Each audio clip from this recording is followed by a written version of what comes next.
Man, what's going on with y'all, man? It's the day after the fight. You know what I'm saying? Tell y'all like this, dog.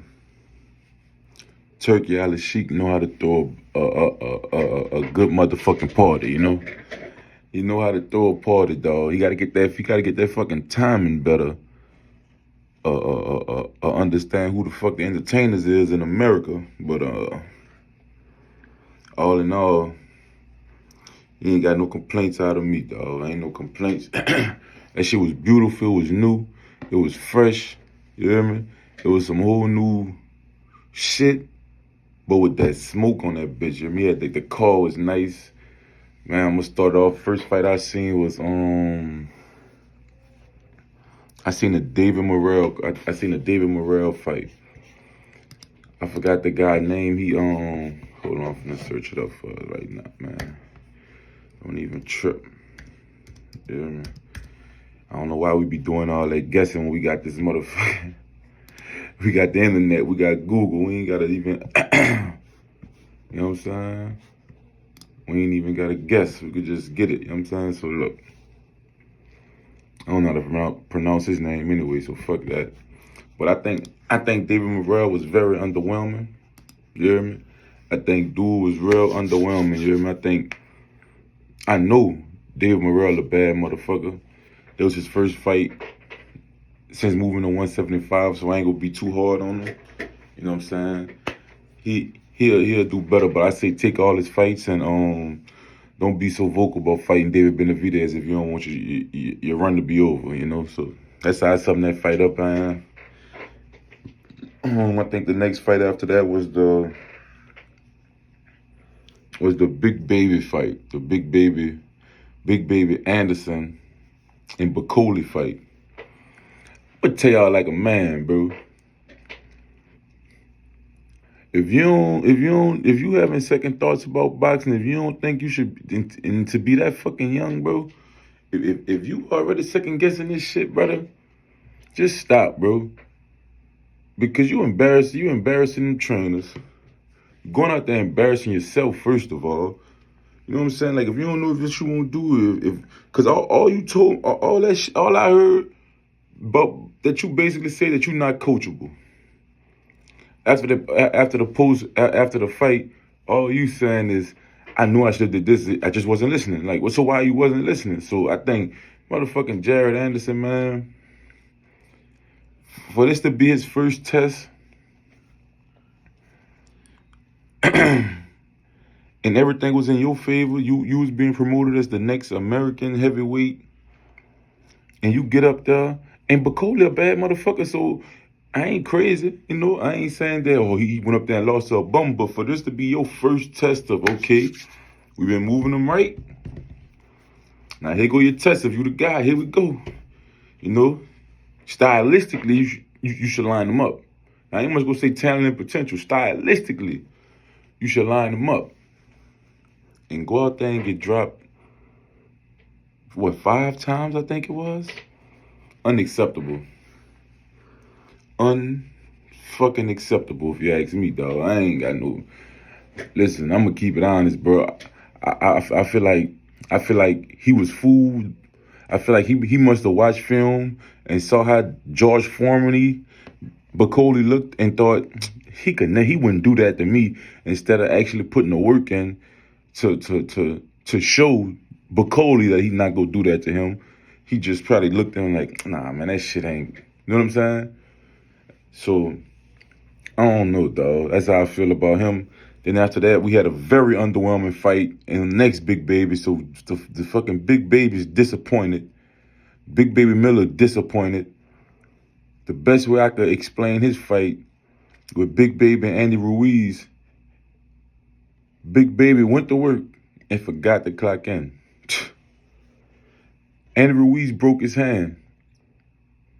Whatever happened to his hand? Andy Ruiz looked good. He started off good, like, Big Baby Miller just go blend in. Big Baby Miller did everything he needed to do to win the fight. Everything. He had the perfect style. He walked him down. He had him tied. Hand broke. And the whole fight I was saying, he'd hate to lose this fight. he'll hate to lose this fight and have all them regrets after when he go back home and watch that film and see all the spots that he could have capitalized on to win that fight. So very underwhelming fight. They called it a draw. I think that was the right call. You know, because you got to go beat him. You can't just they weren't just supposed to give it to you because you was very inactive. He wasn't letting his hands go. It was a hard fight to watch. I think that fight was worse than the David Morrell fight. Yeah, it was just very underwhelming. Andrew Ruiz, it's a plus side for him because Big Baby could knock him out, win the fight, and I broke my hand in the fight, and I came off a 2-year layoff. So, man, look, that's a draw. Pitbull and Ryo, goddamn. Listen, bro. All respects to motherfucking Ryo, bro. Ryo, you gained a lot of respect from me and my peers. We respect the fuck out that shit, bro. You fought the perfect fight. You did it for 12 rounds. Your ass damn near got clipped in the 11th. You shook back. You shook out of that shit. You took some nice combo. You took some nice punches and you shook back. You shook out of that shit. Ryo, you pivoted. You kept the fight in the middle of the ring. You didn't get tired of it. I think Pitbull came out and shot his stick in the first round, which let Ryo be able to download the speed, the timing, and them combos, and he went straight. That let Ryo tap straight into his game plan. So he worked that game plan. He never gave him nothing different. And Pitbull started having success with the jab, but I don't think he trained enough for that jab to be muscle memory. And for that jab to be muscle memory, for him to know how to work it to open nothing else up. So he kept doing the same thing. He never showed Ryo nothing different, so Ryo never did nothing different. Ryo had a great uppercut, uppercut that whole fight. And he was hitting Pitbull, and he wasn't there to get hit. Not a lot. So hats off to Ryo. He deserved it, and he got it. Last but not least, the main card took way too fucking long, in my opinion. I didn't hear none of the words Eminem was saying. Only knew one of those songs. But fuck it. Israel Madrimov earned a lot of respect from me and my fucking peers, man. Real awkward. Gave the goat a good fight. None really to complain about the fight, man. I mean, every fight not gonna be a knockout, man. Every fight not gonna be that. I understand that. To me, that was a high level chess game. And I think Bud looked at awesome, man. I think Israel a tough motherfucker, man. He got put in front of Bud, and I think Bud did his best with him. I mean, he outboxed him clearly. I think the judges was